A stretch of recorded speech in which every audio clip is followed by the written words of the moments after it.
Welcome to this session on workplace relationships and feedback loops. In every workplace, relationships shape the way we collaborate, communicate, and solve problems. One of the best ways to improve these relationships is by using feedback, not just giving it, but actively seeking it from the right people. In this lesson, we'll explore how to identify key stakeholders, collect meaningful feedback, and use it to strengthen relationships at work. Let's get started. To manage workplace relationships effectively, we need to hear from the people involved.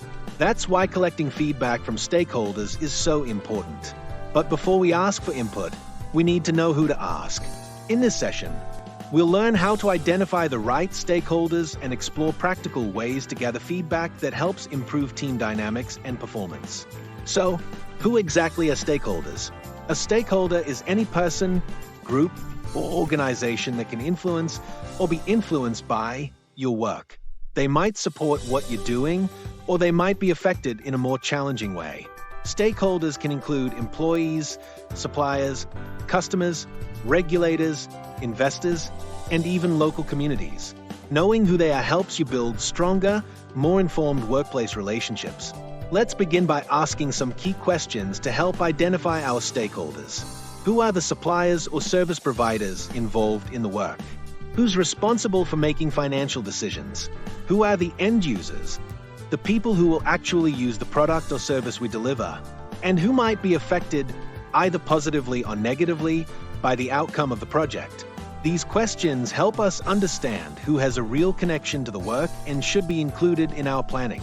For example, a hotel planning a new booking system might involve front desk staff as end users, IT suppliers who install the software, and finance staff who manage cost approval. Each of these groups will be affected in different ways and should be included when identifying stakeholders. Now, let's go a little deeper with some additional questions.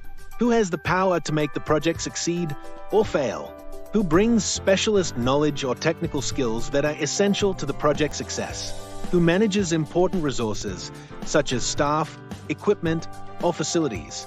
And finally, who influences other people's opinions, either formally or informally? These are the people whose input and support will be critical, so they must be recognized as key stakeholders in your planning process. Once stakeholders are identified, the next step is to analyze them. Stakeholder analysis helps you understand their role, influence, and expectations. It's a way to group stakeholders, track their interests, and determine the best way to communicate with them. The goal is to build trust and cooperation, so that any changes you introduce are more likely to succeed. For example, if you're launching a new shift scheduling system in a retail store, you may find that employees are highly affected and need clear communication. At the same time, head office staff are less involved but still expect updates on progress.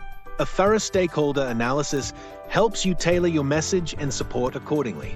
Stakeholders usually fall into two main types. Primary stakeholders are those directly affected by the organization's actions. This could be employees or customers. Secondary stakeholders are affected more indirectly, such as community groups or investors. Both types matter, and your strategies should consider how to engage each group appropriately. Stakeholder analysis is especially useful in the early stages of a project. It helps you understand how people might react to changes, whether they are likely to support or resist. In fact, it can be done once or updated regularly as things evolve.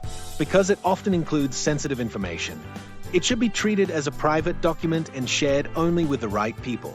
Creating a stakeholder analysis offers several key benefits. It helps you identify potential risks, understand who needs to be kept informed, and spot individuals who might resist change. This knowledge lets you prepare better communication plans, build engagement, and avoid surprises during implementation. To start building a stakeholder matrix, first identify your key stakeholders and their roles.